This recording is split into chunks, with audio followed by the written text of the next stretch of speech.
반도체, 전기차 배터리, 조선업 등에서 세계 1위 자리를 지키고 있는 한국을 두고 기술력이 부족하다는 나라가 있습니다. 바로 일본입니다. 미중 무역 갈등이 심화되며 미국과 중국, 양국은 한국에게 자신들이 진영으로 합류할 것을 요구하고 있는데 이 과정에서 일본이 소외된 모습입니다. 이에 일본에서는 한국을 친중국을 기조로 하는 나라로 왜곡하는 한편 자신들이 직접 국제기구를 만들어 미국과 한국의 사이에 문제가 있다고 주장하고 있습니다.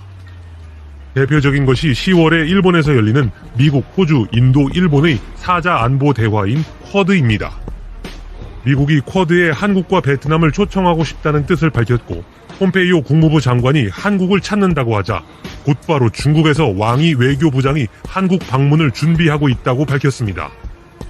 미국과 중국이 한국을 두고 경쟁하는 것은 5차 산업시대의 주요 산업 기술을 보유한 한국의 행동에 따라 중국이 막대한 경제적 피해를 입을 수 있기 때문입니다.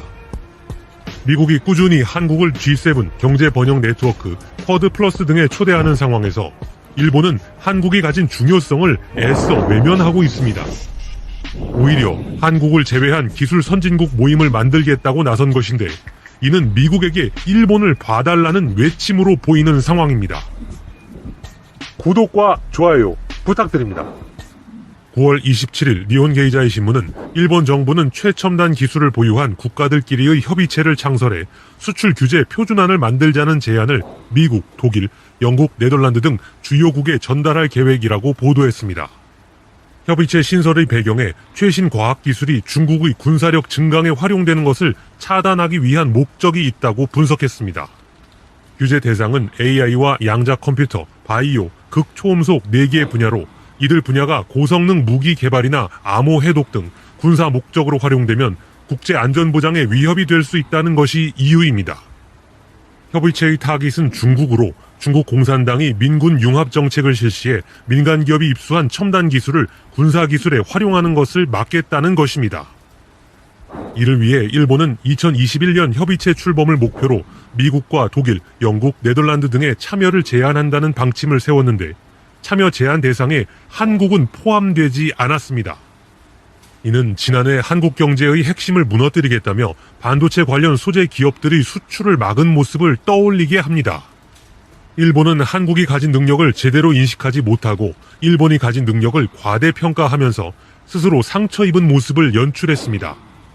일본은 새로운 기술협의체의 구성 목표를 중국 견제로 내세웠는데 미국 입장에서는 큰 도움이 될지 모르겠습니다. 미국이 자국의 반도체 기술을 사용한 제품의 중국 수출을 금지한 직후 제재의 1차 목표로 삼은 화웨이는 급속도로 무너지는 모습을 보여줬습니다.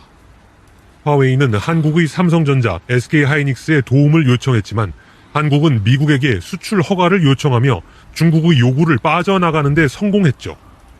시진핑 주석이 중국의 목표로 내세운 반도체 굴기를 무너뜨리는 데 있어 한국은 미국의 큰 힘이 된 셈입니다. 반면 일본이 보유한 반도체 소재 기술은 중국을 견제하는 데 큰 힘이 되지 못했습니다. 오히려 한국에 대한 반도체 소재 수출 중단을 하며 한국과 손잡고 중국과 대결을 진행하고 있는 미국의 등에 칼을 꽂은 셈이었죠. 그나마 반도체 전쟁에서 일본이 가진 무기였던 암을 미국 엔비디아에 매각을 결정하면서 일본은 아무런 메리트가 없는 나라가 됐습니다. 오히려 암을 인수한 엔비디아가 삼성전자와 손을 잡으며 일본의 주장과 다르게 한국과 미국의 돈독한 관계가 이어지고 있음을 보여주었습니다.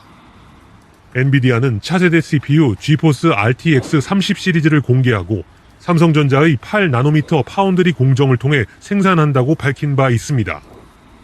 업계에선 20년 파트너인 TSMC를 배제하고 삼성전자의 전량 생산을 맡기는 것에 대해 이례적이라는 평가가 나왔습니다.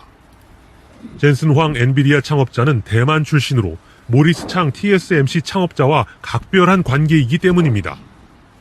중국이 대만을 노리는 상황에서 한국이야말로 수준 높은 반도체를 안전하게 수급할 수 있는 나라라는 판단을 내린 것으로 보입니다. 미국이 두 번째 목표로 겨냥한 틱톡은 일본이 주장한 AI 기술과 밀접한 관련이 있습니다. 미국 블룸버그는 5월 틱톡이 미국을 중심으로 전 세계 청소년들 사이에서 인기를 끌면서 중국 바이트댄스의 기업 가치가 $1,000억 이상으로 급증했다는 평가를 내놓은 바 있습니다. 트럼프 대통령의 틱톡 매각 명령에 따라 오라클이 틱톡 인수자로 떠올랐는데 이는 단순히 동영상 플랫폼을 판매하는 것에 그치지 않습니다. 최근 틱톡은 최첨단 AI 기술이 적용된 리얼 애니메이션 필터 만화에 빠지다를 출시했는데 이용자의 얼굴을 완벽하게 인식하는 것이 특징입니다. 이는 중국 내에서 검열을 위해 개인의 얼굴 인식을 시도한 결과이기도 합니다. 미국이 틱톡을 인수한다는 것은 중국이 개발해온 AI 기술 외에 안면 인식 등 부가적인 기술을 빼앗겠다는 의미죠. 틱톡 인수에 나섰던 마이크로소프트는 알고리즘을 포함한 전체 서비스를 인수하겠다고 밝혔는데 바이트댄스가 절대 불가 방침을 내세우며 포기한 바 있습니다. 폼페이오 장관은 오라클의 틱톡 인수 결정 이후 9월 20일 폭스뉴스와의 인터뷰에서 개인정보 문제가 틱톡을 압박한 가장 주요 이유라면서 중국이 여전히 틱톡의 많은 지분을 소유하고 있더라도 자료 관리는 미국에 의해 통제될 것이라고 밝혔습니다.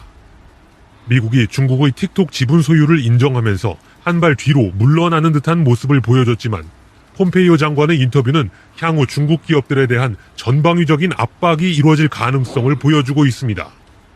최근 한국에서 서비스를 시작한 중국산 게임 원신에서 문제가 발생했기 때문입니다.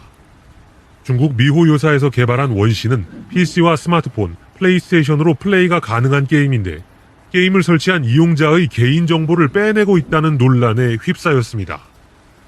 9월 28일 서비스를 시작한 원신의 사용자 이용 약관에는 이용자가 제공하는 개인정보는 이용자 자신의 리스크로 제공된다. 당사는 이용자의 개인정보가 관리상, 기술적 혹은 물리적인 문제, 침해 행위에 따라 접촉, 공개, 파괴되지 않는다는 것을 보장할 수 없다라는 문구가 포함된 것입니다. 모바일 버전의 경우 게임을 실행하면 휴대폰 보유자가 저장해 놓은 내용이 원신을 통해 중국으로 유출된다는 의혹도 이어지고 있으며 PC 버전에서는 게임을 실행하면 이용자의 개인정보를 빼낼 수 있는 백도어 프로그램이 설치되고 있다고